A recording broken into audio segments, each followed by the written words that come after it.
Hello' everyone, কি খবৰ আপোনালোকৰ? সকলোৰে ভালনে? আজি মিনি ব্লগ লৈ আহিছোঁ মই ইফতাৰৰ। আৰু মোৰ ৰমজান মাহৰ আজি প্ৰথম ইফতাৰ ব্লগ দিছোঁ।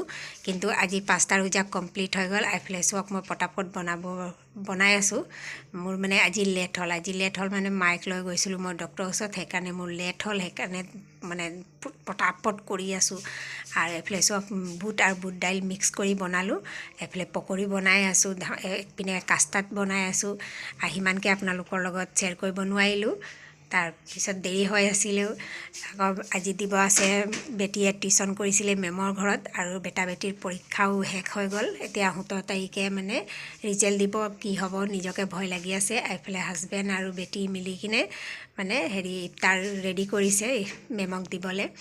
আৰু কেনেকুৱা কি সেইটো আপোনালোকৰ লগত সৰু সুৰা ভিডিঅ'ত আজি শ্বেয়াৰ কৰিলোঁ। লং ভিডিঅ' দিম অতি সোনকালে। আৰু আপোনালোকৰ ৰমজান মাহটো কেনেকুৱা গৈছে কমেণ্টত ক'বলৈ একেবাৰে নাপাহৰিব।